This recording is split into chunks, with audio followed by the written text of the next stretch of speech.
Boa tarde.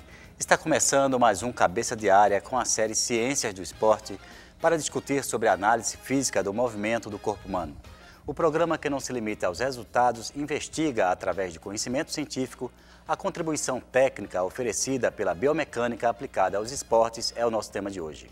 Para falar sobre o assunto, nós convidamos o Wilson Viana, professor do Centro de Vitória da UFPE. Junto com ele, o professor Saulo Oliveira, também da Universidade Federal de Pernambuco.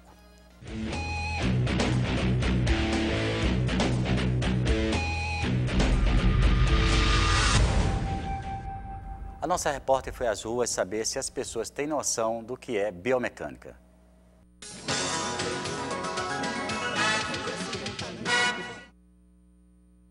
Você sabe o que é biomecânica?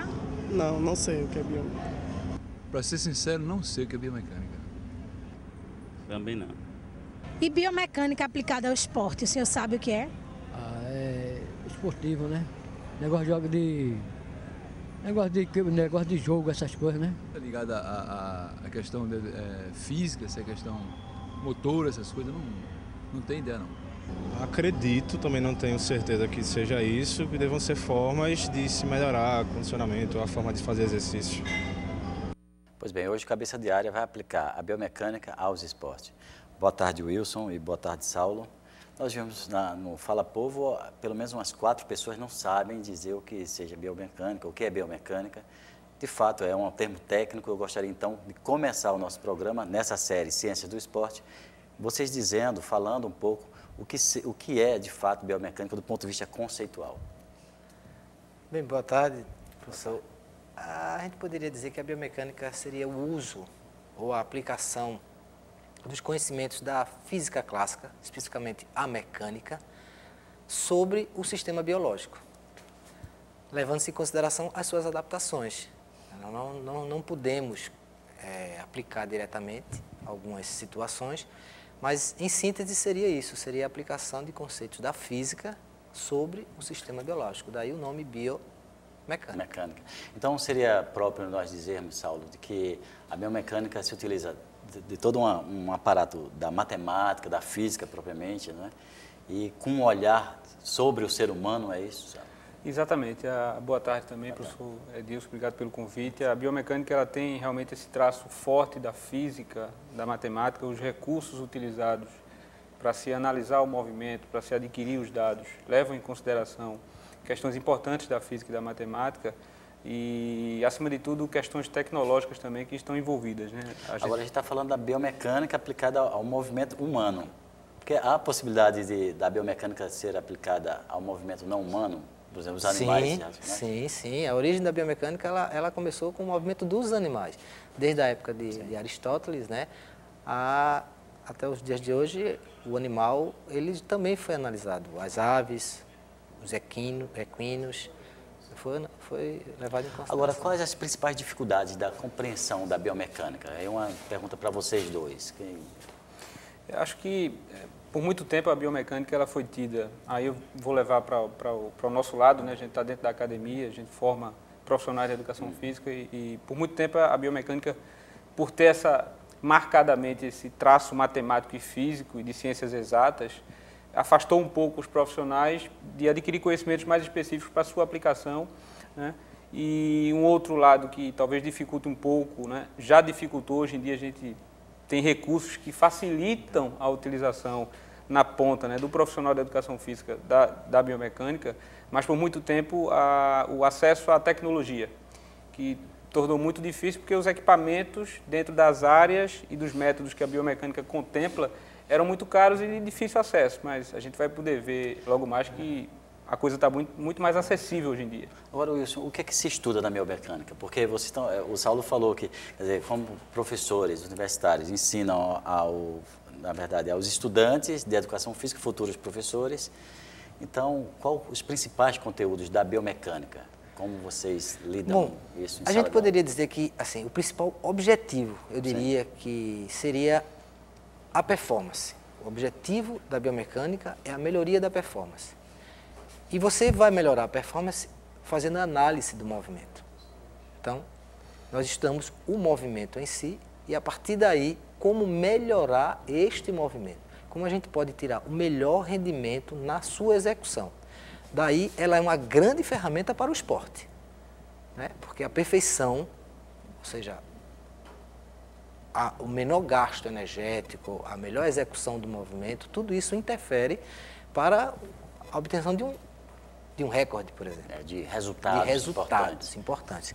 Mas isso não quer dizer que a gente não use ela em outras áreas, na área da reabilitação, Sim. na área do desenvolvimento de equipamentos. Então, ela também é usada nisso. Então, em suma, o movimento ele é estudado na busca da sua performance. Mas o cidadão comum, há possibilidades, então, de se estudar, do ponto de vista da biomecânica, esse movimento do cidadão comum, da dona de casa, do motorista, enfim? Sim. Se nós pudermos utilizar como exemplo, talvez uma grande aplicação da área da biomecânica na vida cotidiana, né? Inclusive é um dos tópicos iniciais, quando a gente vai abordar o assunto, é exatamente a ergonomia de locomoção, a ergonomia do trabalhador, né? A gente sabe que, dependendo do tipo de movimento e da sobrecarga que é utilizada para essa realização, seja no esporte ou seja na vida cotidiana, desde levantar um objeto que está no solo, até a exposição e a repetição de um movimento de maneira inadequada e de maneira constante, isso tem repercussão, às vezes até de maneira aguda e, na maioria dos casos, de maneira crônica, para se desenvolver uma lesão, ou então algo que seja prejudicial para o rendimento, ou do esportista, ou então da dona de casa, do trabalhador, em qualquer atividade diária. A gente vê a biomecânica no dia a dia. Tem uma ferramenta que você hoje você pega uma chave de fenda hoje para tirar um parafuso, aquilo foi feito um estudo biomecânico. A caneta cai aqui, quer dizer, tem todo um trabalho biomecânico envolvido aqui. Sim. Agora não é pesado também, né, professor? Não, mas aí a sua postura pode influenciar no surgimento de uma lesão, ou até na melhoria, na performance do seu movimento, para você não lesar. Inclusive, aqui, nesse momento nós estamos conversando, manter uma postura para poder também não danificar Exatamente, a sua coluna ela tem que estar com a distribuição de força de forma adequada para que você não tenha, no mínimo, pelo menos um estiramento muscular. Ou seja, a gente passa 30 minutos aqui e eu não tenho problema nenhum quando chego em casa, porque são 8 anos de programas, é claro, nós mudamos o cenário, mudou a biomecânica, então, é isso? Exatamente. Então, de que forma a biomecânica tem contribuído para o esporte? Vamos saber na reportagem de Tatiana Teles. A biomecânica é uma ciência que faz análises físicas dos movimentos do corpo humano com a tarefa de trazer melhorias técnicas por meio dos conhecimentos científicos. São várias as contribuições da biomecânica para os esportes. A biomecânica aplicada ao esporte ela tem como objetivo principal melhorar o rendimento do atleta, bem como prevenir de lesões que possam ocorrer durante a prática esportiva. Dentre os métodos utilizados pela biomecânica está a cinemetria. A cinemetria é um dos métodos utilizados para avaliação da biomecânica, que ela tem como objetivo avaliar as características cinemáticas do corpo humano. O que seria isso? A relação do sujeito correndo na relação espaço-tempo, não é? Então, características como velocidade, aceleração e derivação da força a gente conseguiria quantificar através da cinemetria. O instrumento básico utilizado para obter medidas cinemáticas é a câmera de vídeo, que registra a imagem do movimento. Posteriormente, com a ajuda de um software, é possível calcular dados qualitativos e quantitativos que melhorem o desempenho do atleta. A população, de maneira simples, pode utilizar recursos da biomecânica no dia a dia. Procurar ter uma boa postura, né? Ter uma boa pisada na hora da corrida, da caminhada, e bem como também procurar informações do tênis adequado para tentar fazer esse tipo de atividade, que isso tudo vai ajudar a minimizar os problemas osteoarticulares e musculoesqueléticos que podem ser provocados ao longo de um processo de treinamento. Então nós vimos na matéria a cinemetria, quer dizer, talvez a ferramenta principal, Wilson, de utilizar. Vocês fazem curso aí de cinema, ou fazem curso de fotografia para poder filmar, fotografar os atletas? Nós temos vários métodos para se aplicar a biomecânica. O método, talvez o mais popular, que exija menos recursos, seria a cinemetria. Hoje, com o avanço da tecnologia, a gente consegue, até com o celular, fazer uma filmagem. né? Coisa que no passado a gente não tinha esse recurso. Então, com uma simples filmagem do movimento, você pode fazer uma análise qualitativa ou quantitativa desse movimento, né? Não necessita tanto recurso tecnológico para se fazer essa análise. Então, desde você ver a execução do movimento, coisa que você pode repetir várias vezes, essa é a grande vantagem da cinemetria, é que eu posso ver aquilo milhões de vezes, sem precisar que o atleta repita isso. Então, ela se torna muito popular, ela se torna muito usada. E com o avanço tecnológico dos recursos cinematográficos, a gente hoje tem facilidade para isso. Daí ela é muito usada. Agora você falou da análise qualitativa e quantitativa. Vamos dividir quantitativamente. O que é essa? Qual seria essa análise quantitativa? A análise quantitativa, a gente detém-se a tirar dados numéricos que possam nos auxiliar no movimento. Por exemplo, eu quero determinar velocidades, a aceleração, espaços percorridos, tempo gasto para executar. Então, são o que a gente chama de variáveis cinemáticas do movimento. Então, eu estou fazendo uma análise quantitativa do movimento. Qualitativa. E na análise qualitativa, eu posso fazer um julgamento subjetivo do movimento. Esse movimento está bom, esse movimento está ruim, né? Esse movimento pode ser melhorado no aspecto, ele é fácil de se executar, ele é difícil. Então, é uma análise puramente subjetiva, mas que não exige o recurso físico-matemático para ser estudado. Agora, na cinemetria, nós vimos as imagens do Saulo, eu acho que não demos os créditos, né? Nós podemos dar, o Saulo Oliveira fez as imagens ali da atleta correndo, ali, inclusive um pássaro voando exatamente no mesmo momento. Foi isso mesmo que nós vimos, né? Na verdade, coincidentemente, o professor Fernando é até meio complicado falar depois que o professor Fernando fala que o professor Fernando Guimarães é uma pessoa da mais alta capacidade dentro da área da biomecânica, mas esse vídeo especialmente a gente fez de atletas dele, né, na verdade de um atleta dele que pratica corrida de rua. E lógico que o vídeo ficou com uma qualidade boa, né? Foi feito com uma câmera que acho que há 5 anos atrás ou há 7 anos atrás era impossível se fazer com as câmeras que a gente tem tradicionais, porque o grande recurso tecnológico que foi utilizado aí foi adquirir os dados numa velocidade muito maior. Por exemplo, as nossas câmeras de hoje em dia, elas, por padrão, têm uma quantidade de captação de imagens que varia de 25 a 29 quadros por segundo.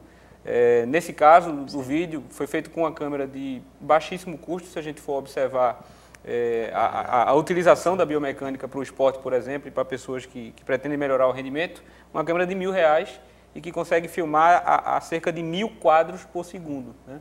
Então, o que a gente pôde ver ali na atleta é que questões relacionadas à frequência de passada, ao comprimento de passada da atleta, do ponto de vista quantitativo, né? Porque isso são variáveis que a gente consegue quantificar em dados numéricos. Do ponto de vista qualitativo, a gente pode perceber, por exemplo, no vídeo, uma corrida, como a gente costuma dizer no atletismo, por exemplo, uma corrida meio que sentada, né? Um posicionamento do joelho menos elevado, a forma de abordagem do pé no solo sendo do tipo mata-borrão, ou seja, com amortecimento de calcanhar ou sem amortecimento de calcanhar. Quer dizer, tecnicamente estaria correto isso, Wilson? Então, toda essa análise que o Saulo está fazendo, então isso vocês vão identificando alguns problemas exatamente, posturais do atleta, de técnica mesmo, da execução do movimento, que podem ajudar a melhoria da performance. Ou seja, a atleta ali no caso, ela pode correr mais, ser mais rápida, ter mais rápido, a elevação do tronco, posicionamento de ângulo de joelho,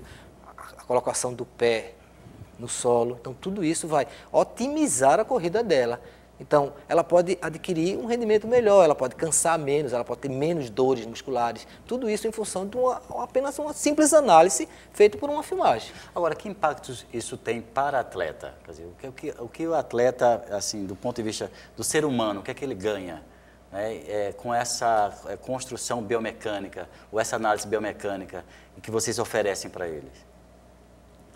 O primeiro ponto, como eu já falei, é a performance e a diminuição do risco de uma lesão. Longevidade, né? Então, eu tenho um atleta que vai possivelmente praticar tem o uma esporte vida, uma vida útil maior. Muito maior, uma vida atlética muito maior. Então, para você também ter uma vida atlética e como telespectador do Cabeça de Área, uma vida mais longa, curta a nossa página no Facebook, Cabeça de Área TVU. E envie sugestões ou críticas para o nosso programa. O e-mail é cabeçadearia@ufpe.br. Visite também o nosso blog, programa cabeçadearia.blogspot.com. Vamos ao breve intervalo, daqui a pouco estaremos de volta.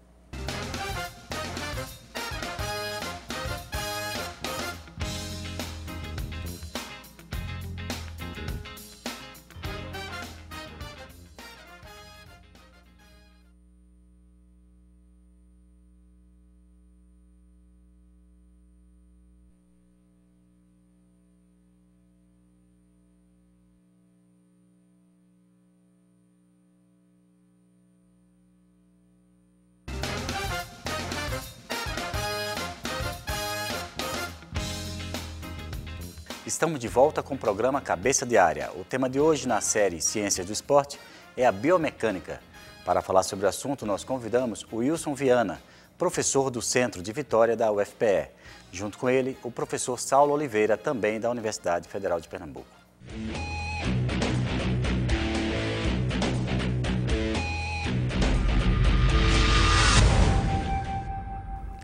A Tatiana Teles acompanhou os treinos de atletismo e natação e traz dados sobre a melhoria no desempenho dos atletas após análise dos movimentos. Veja na matéria.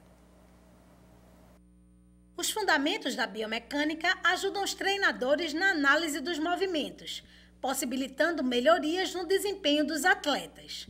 No atletismo, é possível observar aceleração, velocidade e força nas provas de pista e nas provas de campo.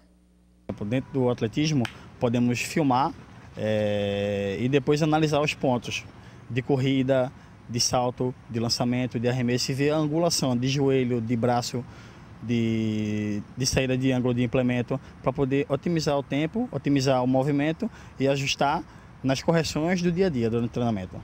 Aqui na Universidade Federal, eu trabalho muito a olho nu. O ideal seria que eu tivesse um equipamento ou uma equipe de biomecânica que pudesse fazer filmagens e depois me apresentar de maneira mais específica. Pedrão, acho que o atleta poderia lançar assim, o ângulo do braço está muito baixo, e daí eu poderia direcionar melhor para que nós pudéssemos ter um rendimento melhor, ter um resultado melhor, porque o olho humano é falho. Já na natação, por meio de filmagens, são analisadas frequências e amplitudes de braçadas. Através dessas avaliações que são feitas dentro da água, fora da água, e recursos cabíveis para que esses atletas trabalhem essa evolução de acordo com as suas deficiências. Hoje em dia, a tecnologia, por exemplo, ajuda muito antigamente era muito difícil, hoje em dia a tecnologia praticamente está mostrando tudo. Os atletas sentem a eficiência dos treinos feitos com registro das imagens. Mas na filmagem a gente vê o erro, né? Vê o grosso, né? Podemos dizer assim. E a partir dela que a gente vai se especificar para melhorar do decorrer do tempo. Que a gente se vê nadando, então dá para corrigir a técnica, corrigir ritmo de nado, ver exatamente o que a gente errou, o que a gente está errando, né?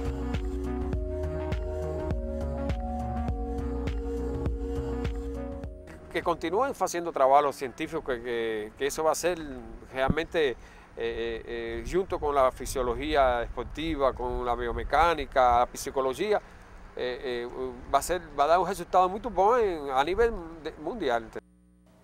Pois bem, nós vimos na matéria dois exemplos interessantes aí, do atletismo e da natação. Eu gostaria que vocês comentassem então sobre Keila Costa e Joana Maranhão. Eu acho que dá certinho aí, né, do ponto de vista até da rima e também dos esportes, né, das duas e dois ícones, né, quer dizer, atletas pernambucanas estão no mundo, enfim. Conhecidas no mundo. Bom, no início da carreira da Keila, ela fez um estudo em biomecânica na universidade e aí a gente conseguiu identificar alguns detalhes que, acredito eu, que contribuíram bastante para o desenvolvimento da carreira dela. Coisas simples como angulação de joelho, aceleração na tomada da tábua de salto, né, posicionamento do ângulo de elevação do centro de massa corporal. Tudo isso foi analisado quantitativamente, né? Sim. E a gente conseguiu fazer algumas correções e isso eu acho que contribuiu bastante na carreira da Keila. Hoje ela é uma segunda melhor atleta de atletismo, né, no Brasil. E Joana Maranhão? A Joana tem uma história interessante também, dentro dessa linha da cinemetria, talvez mais qualitativa do que quantitativa, como o professor Wilson comentou, né? E foi um trabalho que foi realizado com o pessoal da ESEF, lá da UPE, e foi feita uma filmagem subaquática da Joana, também em preparação para jogos internacionais, eu acho, campeonatos mundiais, e o treinador dela na época observou, junto conosco, né, na verdade o pessoal da UPE no momento, na ocasião, a Joana nadando, e percebeu-se que no momento da virada ela estendia pouco o braço, pouco a mão. Então a gente sabe que na natação de competição frações de segundo podem fazer diferença. Então a partir daí foi modificada a rotina de treino da Joana para que ela corrigisse essa postura dentro de uma análise qualitativa. Então é importante essa comunhão. Muitas vezes a gente tem recursos importantes, recursos que vão dar informações de alta complexidade e para o treinador, e é importante às vezes que o treinador, né, se case conosco, né, junto com a biomecânica, porque a gente tem os dados e o treinador ele analisa do ponto de vista do esporte, ele analisa os dados dentro da especificidade. Então, geralmente, se a gente puder pensar no centro esportivo, no centro de excelência, o ideal é que você tenha uma equipe trabalhando em comunhão com o treinador, porque quem conhece do esporte, quem conhece da especificidade é o treinador. Eu tenho cientistas que conhecem da forma de coleta e conhecem um pouco do esporte também. Agora, Wilson, e qual a diferença? Na verdade, a diferença entre um atleta que conheça os fundamentos, né, da biomecânica, ou entenda o trabalho que está sendo realizado pela biomecânica, e aquele que não conhece, a diferença? Qual seria a diferença? A diferença, assim, a gente observa, primeiramente, a dedicação e o empenho que o atleta tem para atingir a melhora. O atleta que ele conhece do uso da biomecânica, ele se predispõe mais, ele se integra mais ao treino, àquela meta que ele quer atingir. O atleta que desconhece, muitas vezes ele desacredita naquilo, ele acha que para que eu estou fazendo isso? Eu não estou tendo lucro nenhum com isso. Né? Ele está repetindo o movimento e não sabe por quê. Não sabe estar corrigindo. A gente teve atletas brasileiros no atletismo que sofreram, assim, por falta do conhecimento. Por falta do conhecimento e achavam que o conhecimento que estava sendo aplicado não estava servindo de nada. Eu sei que o debate aqui está gerando agora, especialmente atletismo e natação. Mas no futebol, você acha que qual a contribuição então da biomecânica para o futebol? No futebol a gente pode utilizar bastante também a biomecânica. Existem hoje softwares que analisam o quanto, por exemplo, um atleta no campo ele corre. Quanto um zagueiro corre, quanto um lateral corre, quanto um volante corre. Isso vai ajudar no treino, juntamente com a fisiologia. Ótimo. Nós temos algumas imagens, né, que vamos passar, algumas imagens que definem a biomecânica aplicada aos esportes. E eu gostaria que vocês comentassem um pouco sobre essas imagens. Do atletismo. Qual a contribuição, então, dessas imagens para uma análise biomecânica? Assim, no atletismo já existem alguns consensos relacionados a corridas de velocidade, e aí eu vou usar como exemplo para ilustrar a questão do lançamento, né? Existem 3 variáveis que são importantíssimas e que meio que já são consenso mesmo para o resultado final do atleta, que é o ângulo de saída do projétil, a velocidade de saída e a altura de saída. Então, hoje em dia, você tem condição de, utilizando softwares, inclusive de baixíssimo custo, eu diria que são softwares que não geram custo algum, né? Como, por exemplo, o atleta lançando agora o peso, se percebe que alguns atletas executam o movimento com mais velocidade ou menos velocidade, ou com um ângulo mais próximo, entre 40 e 45 graus, né? Ou então com uma altura de lançamento do projétil menor. Isso tudo vai contribuir para que, no final do lançamento do arremesso, você tenha uma distância final menor. Então, esses recursos, por mais que você, muitas vezes no treinamento, diga ao atleta que ele precisa executar, que ele precisa fazer diferente, não é suficiente. Então, a natação, o exemplo que você deu, é um pouco isso também. Reflete um pouco dessa necessidade. Na natação a gente consegue verificar frequência de braçada, tempo de virada, índice de nado, tempo de partida. Precisava uma câmera subaquática também, ou não há necessidade? Não, a esses índices que eu falei, necessariamente não. A gente pode fazer isso só com a câmera lateralmente com a piscina. Foi um trabalho que a gente fez do Pan-Americano no Rio, e a gente analisou a prova final dos 100 metros rasos, e a gente viu que a segunda colocada, ela perdeu a prova porque ela ficou milésimo de segundo, pouco atrasada na virada. Ela vinha com a frequência de braçada igualmente da primeira colocada. Um encurtamento mínimo. Uma virada, um detalhezinho que ela errou, ela virou um pouquinho antes, então ela não teve a impulsão suficiente para na subida ela conseguir manter o mesmo ritmo de braçada que a primeira colocada nós tinha. Estamos falando aqui, e aí uma brasileira deixou de ganhar. Pois é, então, quer dizer, são detalhes que você tem um impacto na performance do atleta. Veja, o nosso programa fala sobre, é uma série, né, de ciência do esporte, eu fico me imaginando, estamos falando da biomecânica, mas e a cinesiologia também entra nesse componente? Sim, são coisas diferentes? Não. A cinesiologia, vamos dizer assim, a cinesiologia, ela seria a base para o entendimento do movimento, né? O movimento corporal. A cinesiologia está voltada para o movimento do corpo humano, dentro dos planos e eixos, que a gente chama de planos e eixos cardinais, para a gente entender aqueles movimentos básicos, o que seria flexão, o que seria extensão, o que seria uma abdução, uma adução dentro daquele... Então, se o atleta está abduzindo ou aduzindo mais ou menos, então esse seria o recurso. Talvez a grande contribuição que a cinesiologia possa dar também nesse aspecto diz respeito a conhecendo os planos, os eixos e os tipos de movimento que são realizados de acordo com determinada articulação, você tem condição de prever os músculos que são ativados de maneira sequencial, de maneira principal em determinados movimentos. Isso para prescrição de exercício e para prescrição do treinamento, para controle de variáveis de estresse muscular, são de grande importância, não só no esporte, mas na educação física de uma forma geral. Nós estamos encerrando o programa, eu gostaria que vocês tecessem rapidamente as considerações finais. O Wilson, depois o Saulo. Bom, primeiramente, obrigado por estarmos aqui. Eu acho que esse tipo de informação ao público ela é importantíssima para que a gente possa mostrar que a biomecânica está no dia a dia, está junto com a gente, não é algo inatingível. E a busca da melhoria, a diminuição de lesão, tudo isso é benefícios que a gente pode ter com recursos científicos e simples, não precisa se gastar tanto. Eu reforço isso que o professor Wilson fala e vou repetir algo que eu falei no início do programa, que é a acessibilidade. Hoje, os recursos que se tem tecnológicos, os softwares, por exemplo, que a gente citou, a gente tem o Kinové, a gente tem o Skill Spectrum, que você consegue fazer o download, a empresa disponibiliza que você faça isso, então é possível que profissionais de educação física e de outras áreas possam utilizar de uma maneira simples, rápida e especialmente ao público, né, aos alunos de educação física que não tenham medo, porque são ferramentas que hoje em dia são simples e você consegue dar respostas importantes e em tempo real para o atleta, para o seu aluno, enfim. Então, muito obrigado aí, inclusive não só pela presença, mas pela pauta nessa série Ciência do Esporte. Nós estamos sempre abertos para ouvirmos aí as sugestões também e as críticas, é claro.